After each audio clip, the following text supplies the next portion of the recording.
आपल्या सर्वांना एक प्रश्न कधी ना कधी नक्की पडला असेल की बाबासाहेबांची पहिली जयंती कोणी आणि कधी साजरी केली असेल. तर आजच्या या व्हिडिओमधून आपण हेच जाणून घेऊया. भारतरत्न डॉक्टर बाबासाहेब आंबेडकर यांची आज जयंती संपूर्ण भारतात आणि संपूर्ण जगात मोठ्या उत्साहात साजरी करण्यात येत आहे. मात्र जयंतीची पहिल्यांदा सुरुवात पुणे शहरातील जनार्दन सदाशिव रणपिसे यांनी 14 एप्रिल 1928 रोजी केली. महामानवाच्या जयंतीच्या जनकाविषयी आपण या व्हिडिओमध्ये जाणून घेऊयात. जुन्या काळातील एक थोर सामाजिक कार्यकर्ते जनार्दन सदाशिव रणपिसे यांचा जन्म सासवड येथे 24 ऑगस्ट 1898 रोजी झाला. ज्या काळात शिक्षणाच्या सोयी व सवलती उपलब्ध नव्हत्या तरी ते त्या काळात पुणे जिल्ह्यातील पहिले दलित समाजातील मॅट्रिक पास झाले होते.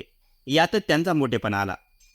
मॅट्रिकची परीक्षा उत्तीर्ण केल्यानंतर त्यांनी पुण्याच्या फर्ग्युसन कॉलेजमध्ये 2 वर्ष अभ्यास केला.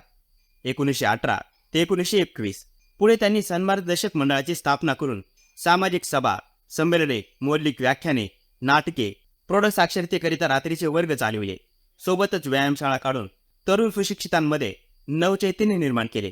महासेवा दलाची त्यांनी स्थापना केली. त्याचे ते कमांडर इन चीफ बनले. राजकारण जास्त केले नाही, परंतु सामाजिक कार्याचे ते अर्धवय होते. समाजकार्यात त्यांचा वाटा मोठा होता.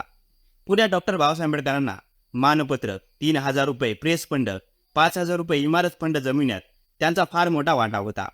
त्यांनी पुण्यात युवक परिषद भरवली होती. ती फक्त पुणे जिल्ह्याकरिता किंवा शहराकरिता नव्हती, तर संपूर्ण महाराष्ट्रातील प्रतिनिधी तेथे आले होते. गांधीजींनी पुण्यात उपोषण केले त्यावेळी बाबासाहेबांचा मुक्काम नॅशनल हॉटेलमध्ये होता. त्यावेळी रणपिसे यांनी मोलाची कामगिरी बजावली. विशेष म्हणजे ते त्यावेळी सरकारी नोकरी करीत होते. अशा तऱ्हेने ते एक प्रकारची समाजसेवाच करीत होते. जुन्या चालीरीतीविरुद्ध रणपिसे यांनी मोठी चळवळ केली. हे पाहून बाबासाहेबांनी त्यांच्या कार्याला नारायणगाव येथील परिषदेत पाठिंबा दिला होता. यावरून त्यांच्या कार्याची कल्पना येते. बाबासाहेबांना रणपिसे यांनी जी मदत केली ती पुण्यात कोणीही केली नाही. राजकीय भूमिकेवरून ते पुण्यातील बाबासाहेबांचे उजवे हातच होते. दीर्घ उद्योगी, चिकाटी, निर्भयपणा, स्वीकारलेल्या कार्याविषयी अखंड तळमळ, निस्वार्थीपणा, मधुरवाणी यामुळे त्यांनी सर्वांचीच मने आपल्याकडे खेचून घेतली होती. म्हणजेच डॉक्टर बाबासाहेब आंबेडकरांचा पहिला सार्वत्रिक वाढदिवस 14 एप्रिल 1928 रोजी रणपिसे यांनी साजरा केला.